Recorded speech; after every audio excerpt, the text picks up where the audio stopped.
ಇಂದು ಜಗತ್ತು ಮತ್ತೊಂದು ಮಹಾಯುದ್ಧದ ಅಂಚಿನಲ್ಲಿದೆ. ಅಂದರೆ ಅದಕ್ಕೆ ಪ್ರಮುಖ ಕಾರಣ ಇರಾನ್ ಮತ್ತು ಅಮೆರಿಕದ ನಡುವಿನ ದ್ವೇಷ. ಅಮೆರಿಕ ಇರಾನನ್ನು ಭಯೋತ್ಪಾದನೆ ಕೇಂದ್ರ ಅಂತ ಕರಿತಾ ಇದೆ. ಇರಾನ್ ಅಮೆರಿಕವನ್ನು ದೊಡ್ಡ ಸೈತಾನ್ ಅಂತ ಕರಿತಾ ಇದೆ. ಆದರೆ ಆಶ್ಚರ್ಯದ ವಿಷಯವೇನೆಂದರೆ, ಒಂದು ಕಾಲದಲ್ಲಿ ಅಮೆರಿಕಕ್ಕೆ ಇರಾನ್ಗಿಂತ ಆಪ್ತಮಿತ್ರ ಮತ್ತೊಬ್ಬನಿರಲಿಲ್ಲ. ಅಮೆರಿಕವೇ ಇರಾನ್ಗೆ ಅಣುಶಕ್ತಿಯನ್ನು ಉಡುಗೊರೆಯಾಗಿ ನೀಡಿತ್ತು. ಹಾಗಾದರೆ ಈ ಗಾಢವಾದ ಸ್ನೇಹ ಇಷ್ಟೊಂದು ಭೀಕರ ದ್ವೇಷವಾಗಿ ಬದಲಾಗಿದ್ದು ಹೇಗೆ? ಬನ್ನಿ ಇವತ್ತಿನ ವಿಡಿಯೋದಲ್ಲಿ ನಮ್ಮ ಇತಿಹಾಸದ ಈ ಕರಾಳ ಪುಟಗಳ ಬಗ್ಗೆ ತಿಳಿದುಕೊಳ್ಳೋಣ. ಇವತ್ತಾರೆಲ್ಲ ಚಾನಲ್ಗೆ ಹೊಸಬ್ರು ವಿಸಿಟ್ ಮಾಡ್ತಾ ಇದ್ದೀರಿ, ಸಬ್ಸ್ಕ್ರೈಬ್ ಮಾಡ್ಕೊಳ್ಳಿ. ಇದೇ ರೀತಿ ವಿಡಿಯೋಗಳು ನೀವೇ ಫಸ್ಟ್ ವೀಕ್ಷಣೆ ಮಾಡಲು ಬೆಲ್ ಐಕಾನ್ ಪ್ರೆಸ್ ಮಾಡಿ. Let's begin the video. ಒಂದು ಕಾಲದಲ್ಲಿ ಇರಾನ್ ಮತ್ತು ಅಮೆರಿಕ ಕುಚುಕು ಗೆಳೆಯರಂತ ಇದ್ರು. ಕುಚುಕು ಗೆಳೆಯರಾಗಿದ್ದ ಇರಾನ್ ಮತ್ತು ಅಮೆರಿಕ ಇವತ್ತು ಒಬ್ರಿಗೊಬ್ರು ಕಂಡ್ರೂ ಆಗಲ್ಲ. ಇವರಿಬ್ಬರು ದ್ವೇಷ ಹುಟ್ಟೋಕ್ಕೆ ಆ ಒಂದು 7,200 ಕೋಟಿ ವೆಚ್ಚದಲ್ಲಿ ಖರ್ಚು ಮಾಡದಂಥ ಪಾರ್ಟಿಯ ಕಾರಣ, ಅಥವಾ ಅವತ್ತಿನ ಕಾಲದಲ್ಲಿ ರಾಜ ಆಗಿದ್ದಂಥ ಶಾ ಮೊಹಮ್ಮದ್ ಇವ್ರ ಕಾರಣನ? ಬನ್ನಿ ಇವತ್ತಿನ ವಿಡಿಯೋದಲ್ಲಿ ಸಂಪೂರ್ಣವಾಗಿ ತಿಳಿದುಕೊಳ್ಳೋಣ. 1950ರ ದಶಕ, ಎರಡನೇ ಮಹಾಯುದ್ಧ ಮುಗಿದಿತ್ತು. ಜಗತ್ತನ್ನು ಆಳಲು 2 ವಸ್ತುಗಳು ಬೇಕಿದ್ದವು: ತೈಲ ಮತ್ತು ಅಣುಬಾಂಬ್. ಇರಾನ್ನಲ್ಲಿ ತೈಲದ ಭಂಡಾರವೇ ಇತ್ತು. ಅಂದು ಇರಾನ್ನಲ್ಲಿ ಪ್ರಜಾಪ್ರಭುತ್ವದಿಂದ ಆಯ್ಕೆ ಆಗಿದ್ದ ಪ್ರಧಾನಿ ಮೊಹಮ್ಮದ್ ಮೊಸದೆಕ್ ಇದ್ದರು. ಮೊಸದೆಕ್ ಅವರು ಇರಾನ್ನ ತೈಲವನ್ನು ಬ್ರಿಟಿಷರ ಹಿಡಿತದಿಂದ ಬಿಡಿಸಿ ರಾಷ್ಟ್ರೀಕರಣ ಮಾಡಿದರು. ಇದರಿಂದ ಕಂಗಾಲಾದ ಅಮೆರಿಕ CIA ಮತ್ತು ಬ್ರಿಟನ್ನ MI6 ಸೇರಿ ಆಪರೇಷನ್ ಅಜಾಕ್ಸ್ ಎಂಬ ರಹಸ್ಯ ಸಂಚು ನಡೆಸಿ ಪ್ರಜಾಪ್ರಭುತ್ವ ಸರ್ಕಾರವನ್ನು ಉರುಳಿಸಿ ತಮಗೆ ಬೇಕಾದ ಶಾ ಅವರನ್ನು ಅಧಿಕಾರಕ್ಕೆ ತಂದರು. ಅಂದಿನಿಂದ ಇರಾನ್ ಅಮೆರಿಕದ ಕೈಗೊಂಬೆ ಆಯಿತು. ಮುಂದಿನ 25 ವರ್ಷ ಇರಾನ್ ಅಮೆರಿಕದ ಪಶ್ಚಿಮ ಏಷ್ಯಾದ ಅತಿ ದೊಡ್ಡ ಪೊಲೀಸ್ ಪಡೆಯಂತೆ ಕೆಲಸ ಮಾಡಿತು. ಶಾ ಅವರು ಇರಾನನ್ನು ಅಮೆರಿಕದಂತೆ ಮಾಡಲು ಹೊರಟರು. White revolution. ಇರಾನ್ ಆಧುನಿಕವಾಯಿತು ನಿಜ, ಆದರೆ ರಾಜನ ವಿರುದ್ಧ ಮಾತನಾಡುವವರನ್ನು ಸವಾಕ್ ಎಂಬ ರಹಸ್ಯ ಪೊಲೀಸರು ಜೈಲಿಗೆ ಹಾಕಿ ಚಿತ್ರಹಿಂಸೆ ನೀಡ್ತಾಯಿದ್ರು. ನೀವು ನೋಡ್ಬೋದು, ಅಂದಿನ ಕಾಲದಲ್ಲಿ ಇರಾನ್ ಏನಂತ ಹೇಳಿದ್ರೆ, ಅಂದಿನ ಕಾಲದಲ್ಲಿ ಇರಾನ್ ನೋಡೋಕ್ಕೆ ಅಮೆರಿಕ ನ್ಯೂಯಾರ್ಕ್ನ ಸಿಟಿ ಅಂತೆ ಕಾಣ್ತಾ ಇತ್ತು. ರೋಡ್ಗಳಾಗಿರ್ಬೋದು, ಸಿಟಿಗಳಾಗಿರ್ಬೋದು. ಆದರೆ ಅದೇ ಇರಾನ್ನ ಬಡ ಪ್ರದೇಶದಲ್ಲಿ ಜಾಗಗಳು ಹಾಗೇ ಇದ್ವು. ಹಾಗೆ ಹಸುವಿನಿಂದ ಎಷ್ಟೋ ಜನ ಸಾಯ್ತಾ ಇದ್ದರು. ಬಟ್ ಇರಾನ್ನ ರಾಜ ಅದನ್ನು ಯಾವುದು ಗಮನಿಸ್ತಾ ಇರಲಿಲ್ಲ. ಓನ್ಲಿ ಸಿಟಿಗಳು ಮಾತ್ರ, ಅವರ ಪ್ಲೇಸ್ ಸುತ್ತಮುತ್ತ ಯಾವುದಿದ್ದಾವೋ ಅವನ್ನ ಮಾತ್ರ ಇಂಪ್ರೂವ್ ಮಾಡ್ತಾಯಿದ್ರು, ಅದ್ರ ಕಡೆ ಮಾತ್ರ ಗಮನ ಹರಿಸ್ತಾಯಿದ್ರು. 1971ರಲ್ಲಿ ಶಾ ಅವರು ಪರ್ಷಿಯನ್ ಸಾಮ್ರಾಜ್ಯದ ಸಂಭ್ರಮಕ್ಕೆ $100 ಮಿಲಿಯನ್ ಖರ್ಚು ಮಾಡಿ ಪಾರ್ಟಿ ಮಾಡಿದರು. ಅಂದರೆ 7,200 ಕೋಟಿ ಖರ್ಚನ್ನ ವೆಚ್ಚ ಮಾಡಿ ಒಂದು ಊಟಕ್ಕೋಸ್ಕರ, ಒಂದು ಡಿನ್ನರ್ ಪಾರ್ಟಿಗೋಸ್ಕರ ಅಷ್ಟೊಂದು ಖರ್ಚು ಮಾಡಿದರು. ಪ್ಯಾರಿಸ್ನಿಂದ ಊಟ ಬಂತು, ಯುರೋಪ್ನಿಂದ ವೈನ್ ಬಂತು. ಆದರೆ ಆ ಪಾರ್ಟಿಯ ಟೆಂಟ್ನ ಹೊರಗಡೆ ಇದ್ದ ಇರಾನ್ ಜನ ಹಸುವಿನಿಂದ ಸಾಯ್ತಾ ಇದ್ದರು. ಈ ಅಸಮಾನತೆಯೇ ಜನರ ಮನಸ್ಸಿನಲ್ಲಿ ಕ್ರಾಂತಿಯ ಕಿಚ್ಚನ್ನು ಹಚ್ಚಿಸ್ತು.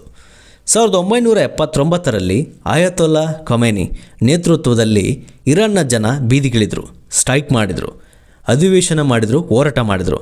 ಆಗ ಶಾ ದೇಶ ಬಿಟ್ಟು ಓಡಿಸಿದರು. ಇರಾನ್ ಒಂದು ಇಸ್ಲಾಮಿಕ್ ಗಣರಾಜ್ಯವಾಯಿತು. ಖಮೇನಿ ಯಾವಾಗ ಅಧಿಕಾರಕ್ಕೆ ಬಂದರೋ ಅವಾಗ ನಿಜವಾಗಿ ದ್ವೇಷ ಶುರುವಾಗಿದ್ದು.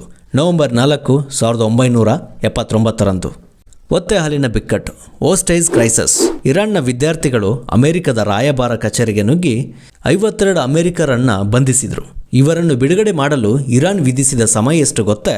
ಬರೋಬ್ಬರಿ 444 ದಿನಗಳು. ಈ ಘಟನೆ ಅಮೆರಿಕದ ಗೌರವವನ್ನು ಜಗತ್ತಿನ ಮುಂದೆ ಹರಾಜಾಕಿದಂತೆ ಆಯಿತು. ಅಮೆರಿಕ ಸುಮ್ಮನಿರುತ್ತೆ. ಇಷ್ಟೆಲ್ಲ ಆದಮೇಲೆ ಅದು ಕೂಡ ರಿವೆಂಜ್ ತಗೊಳ್ಳೋಕ್ಕೆ ಸ್ಟಾರ್ಟ್ ಮಾಡ್ತು. ಇರಾನ್ ಅನ್ನು ನಾಶ ಮಾಡಲು ಅಮೆರಿಕ ಆಯ್ಕೆ ಮಾಡಿಕೊಂಡಿದ್ದು ಇರಾಕ್ನ ಸದ್ದಾಮ್ ಹುಸೇನನ್ನು. ಅಮೆರಿಕವು ಸದ್ದಾಮ್ಗೆ ಹಣ ಮತ್ತು ರಾಸಾಯನಿಕ ಆಯುಧಗಳನ್ನು ನೀಡಿ ಇರಾನ್ ಮೇಲೆ ಯುದ್ಧಕ್ಕೆ ಪ್ರೇರೇಪಿಸಿತು. 8 ವರ್ಷಗಳ ಕಾಲ, ಬರೋಬ್ಬರಿ 8 ವರ್ಷಗಳ ಕಾಲ ನಡೆದ ಈ ಯುದ್ಧದಲ್ಲಿ 10 ಲಕ್ಷಕ್ಕೂ ಹೆಚ್ಚು ಜನರು ಸತ್ತರು. ಆದರೆ ಟ್ವಿಸ್ಟ್ ಏನು ಗೊತ್ತಾ? ಆದರೆ ಕಾಲಚಕ್ರ ಉರುಳಿತು. ಅಮೆರಿಕವೇ ಮುಂದೆ ಸದ್ದಾಮ್ನನ್ನು ಗಲ್ಲಿಗೇರಿಸಿತು. ಇದನ್ನು ನೋಡಿದ ಇರಾನ್, ನಾವು ಬದುಕಬೇಕಾದರೆ ಅಣುಬಾಂಬ್ ಬೇಕೇ ಬೇಕು ಎಂಬ ತೀರ್ಮಾನಕ್ಕೆ ಬಂದಿತು. ಅಂದಿನಿಂದ ಇರಾನ್ ಅಣುಬಾಂಬನ್ನು ತಯಾರು ಮಾಡಲು ಆಯೋಜಿಸಿತು, ರಹಸ್ಯವಾಗಿ ಸ್ಟಾರ್ಟ್ ಮಾಡ್ತು. 2015ರಲ್ಲಿ ಒಬಾಮ ಇರಾನ್ ಜೊತೆ ಶಾಂತಿ ಒಪ್ಪಂದ ಮಾಡಿಕೊಂಡ್ರು. ಆದರೆ 2018ರಲ್ಲಿ ಡೊನಾಲ್ಡ್ ಟ್ರಂಪ್ ಆ ಒಪ್ಪಂದದಿಂದ ಹೊರಬಂದರು. ಇದು ಇರಾನನ್ನು ಮತ್ತಷ್ಟು ಕೆರಳಿಸಿತು. ಇಂದು ಇರಾನ್ ನೇರವಾಗಿ ಯುದ್ಧ ಮಾಡುವುದಿಲ್ಲ, ಬದಲಾಗಿ ತನ್ನ ಬೆಂಬಲಿತ ಗುಂಪುಗಳಾದ ಹಮಾಸ್, ಹಿಜ್ಬುಲ್ಲಾ ಮತ್ತು ಹೌದಿ ಮೂಲಕ ಅಮೆರಿಕ ಮತ್ತು ಇಸ್ರೇಲ್ ಮೇಲೆ ದಾಳಿ ಮಾಡ್ತಾ ಇದೆ. ಅತ್ತ ಇಸ್ರೇಲ್ ಇರಾನ್ನ ಅಣು ವಿಜ್ಞಾನಿಗಳನ್ನು ರಹಸ್ಯವಾಗಿ ಕೊಲ್ತಾ ಇದೆ. ಅಮೆರಿಕವು ಇರಾನ್ನ ಆರ್ಥಿಕತೆಯನ್ನು ನಿರ್ಬಂಧಗಳ ಮೂಲಕ ಇಸುಕುತ್ತಿದೆ.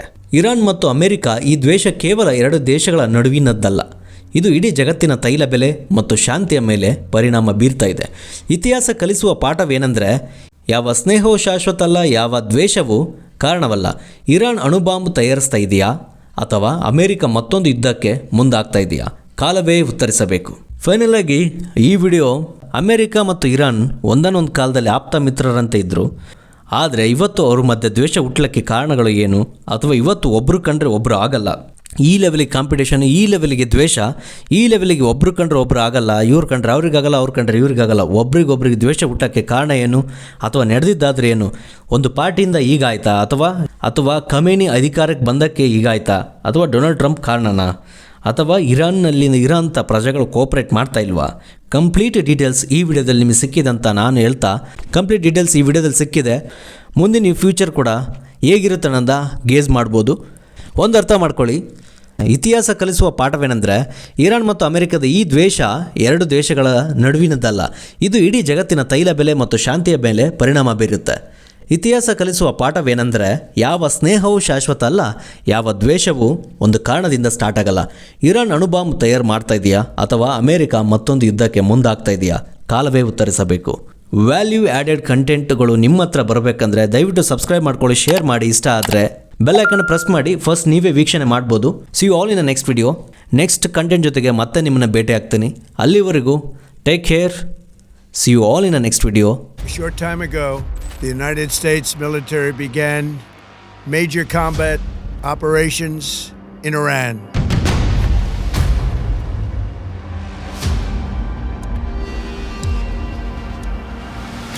This terrorist regime can never have a nuclear weapon. I'll say it again. They can never have a nuclear weapon.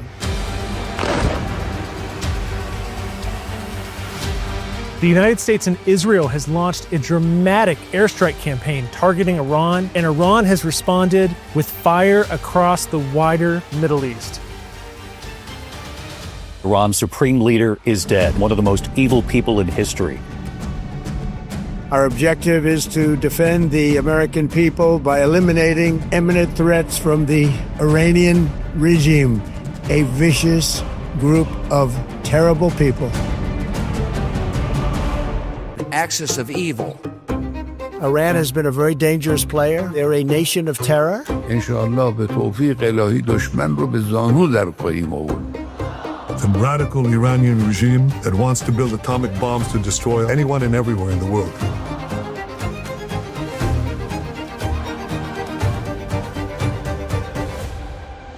Time. See you in the next video.